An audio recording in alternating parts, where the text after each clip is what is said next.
In times of rigid stagnation, we often forget that there are an abundance of actions, big and small, that can shift our experience. We hold on so tightly to the narrative that the rut will never end, that nothing will be strong enough to pull us out of the hole we're stuck in, until we're desperate enough to finally try something new.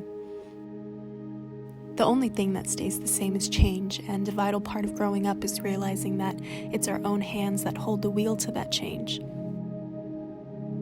Being a victim to circumstance is merely a reflection of our own perceived smallness. I find myself caught in a dance between surrender and action, of deeply exploring my internal world while also letting everything I know go. And as the new year begins to bloom, I feel the excited visions and dressed-up dreams wafting in the wind, as I pray that this year I can radically embrace the present to the point where I finally hold the power to rewrite what comes next. Oh my gosh. How cute. He's riding on crystals.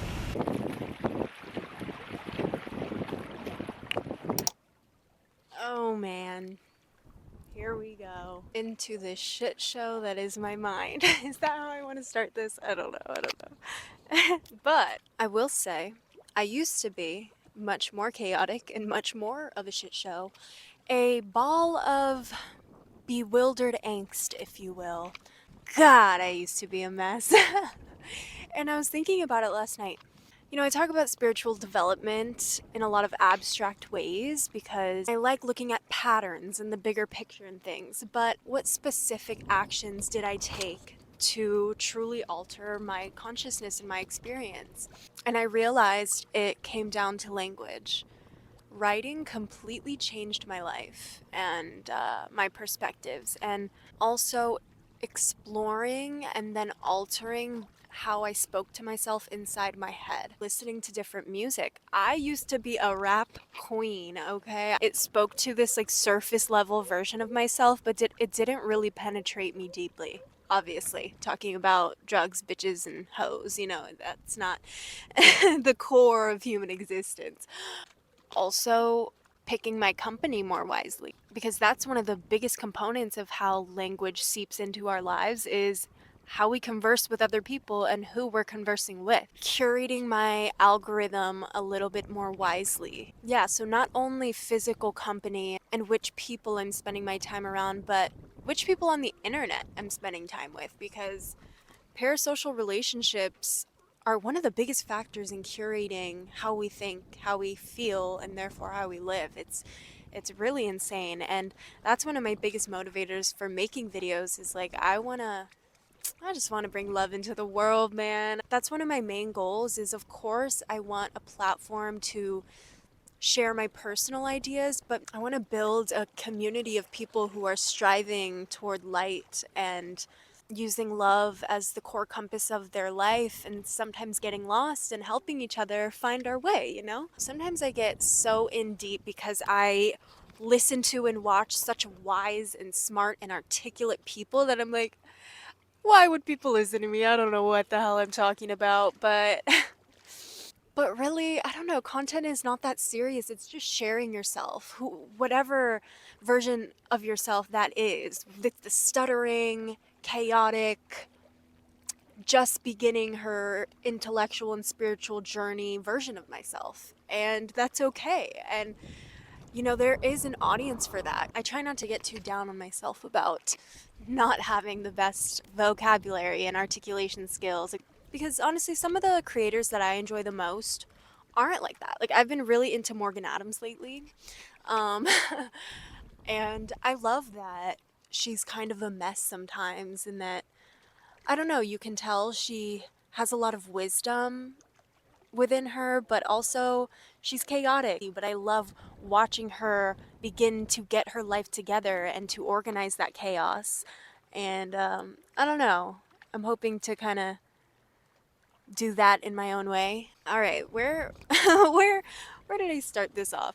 Language. There's a reason that the Four Agreements is a lot of people's starter spirituality book, and the first agreement is be impeccable with your word.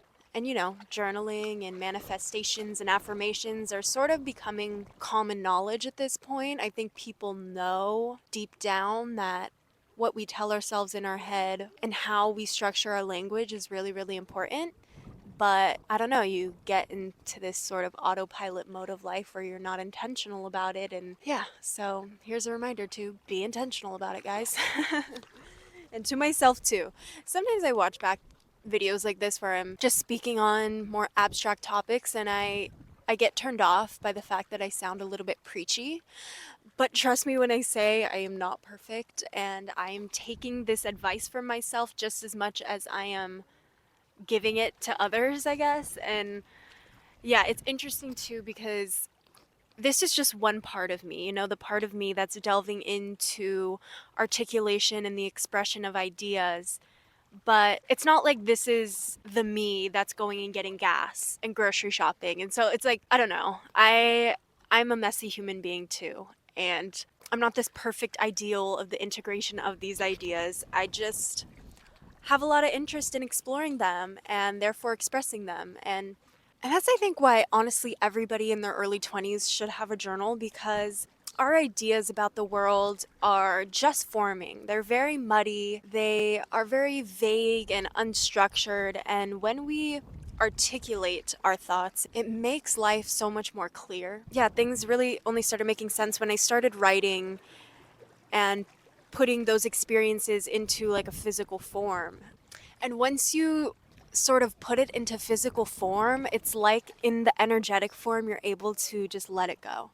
Something I want to share is the Sapir-Whorf hypothesis. It's basically the theory. I feel like it's, I don't know, just an objective truth at this point that the nature of perspective and therefore experience is dependent on the structure of language.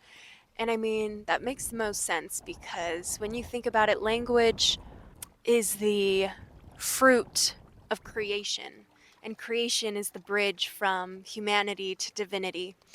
So you could see how language is a vital part of what colors we give to life. I've been sort of roughly following the Artist's Way book, and I love her ideas about morning pages and getting rid of the censor in your head that says, oh, that doesn't make sense, or why am I going to write about that? That's not. Just write, just flow. And I know there's so much going on in your brain, but if you write 3 things out of the infinite things going on, that's much better than nothing. Sometimes we let the chaos stop us from writing anything at all. And yeah, it could be very simple. And if you don't know what to write about, literally write, I don't know what to write about right now. There's always something to write about. So where I learned about the Sapir-Whorf hypothesis was in the movie Arrival, which I highly recommend. It's probably, I'd say, in my top 3 favorite movies. Another one of mine is Interstellar, and if you like Interstellar, you would love Arrival, trust me. But yeah, it's all about language, but in relation to the plot of Alien Arrival, and it is so interesting. Watch it. um, but it related to what I was reading about last night about how Native American languages, their whole perspective on time is different because their languages, many of them, don't regard time in a linear way that we do. It's very cyclical, it's kind of dependent on each other. And by each other, I mean the past, the present, and the future, and also connected to nature and the divine in a way that how we express time isn't in the English language. Let me pull up some examples of that. The Hopi language does not mark time with tense the way English does, like past, present, or future. Instead, it uses aspect, which describes the manner in which an event unfolds. For example, the Hopi verb poton, that's potonaita can mean I am making it, but this verb can also indicate whether the action is continuous, completed, or anticipated, rather than situating it specifically in the past, present, or future. Super, super interesting. In Hopi culture, time is not divided into fixed intervals like hours or days, but instead closely linked to the rhythms of nature, such as the growth of crops or movement of celestial bodies. Time is seen more as a flow and not a rigid structure. In the Navajo language, the phrase "dushilholo," this phrase, meaning it will come to pass, reflects a view of time as cyclical and open-ended. It indicates a process that will unfold, but not a fixed, linear event. The past is present. Lakota language. Lakota lacks a distinct grammatical future tense. Rather than saying something will happen in the future, speakers express intention or probability with auxiliary verbs. Auxiliary verbs? I'm not super smart, okay? Example, wiake, I will do it.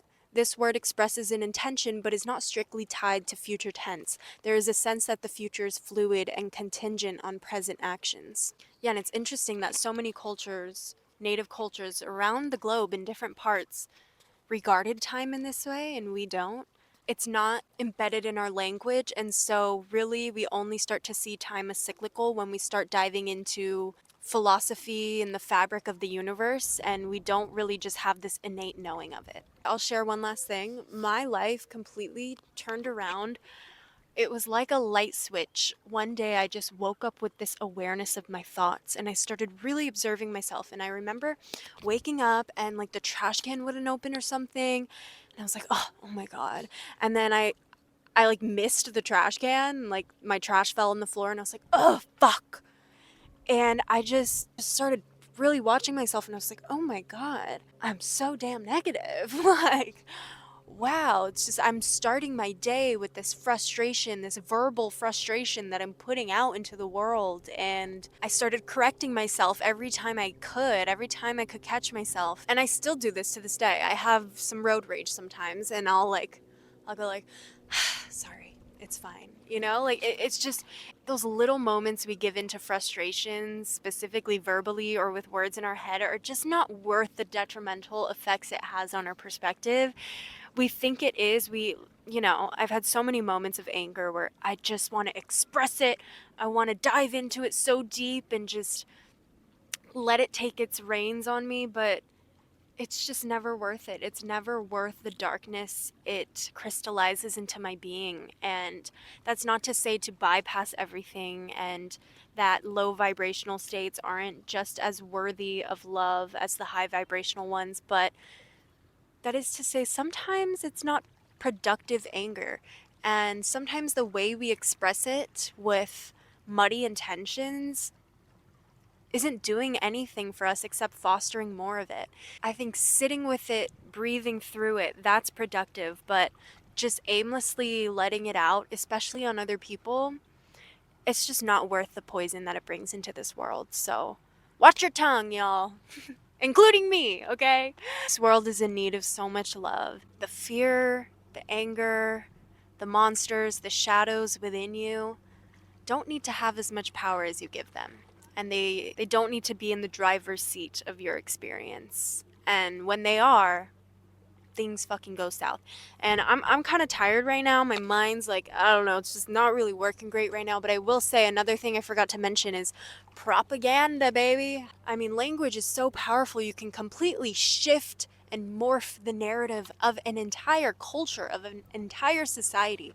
And so be very mindful of what stories you're intaking and start practicing and developing your discernment, because you will begin to realize that there are so many language traps around you, and especially on these little devices. So that's another good thing about writing, is it allows you to think for yourself. Yeah, language is made up of characters, and it's kind of like choose your character, if that makes sense. But anyway, so messy.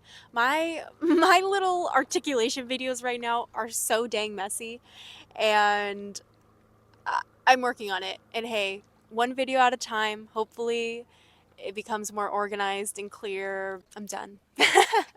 It's a beautiful time to be alive, and I'm just so ready to start devoting my time to very intentional and soulful action. And I'm so excited to really start taking this YouTube thing seriously. It's been like a dream of mine since I was like 8 years old or 9 years old, or whenever I started watching Juicy Star 07. So I'm doing lush hauls in my mirror closet. And I promise my vocabulary and articulation skills will get better, and I really want to actually start writing scripts and kind of having a structure. I think that would help me a lot.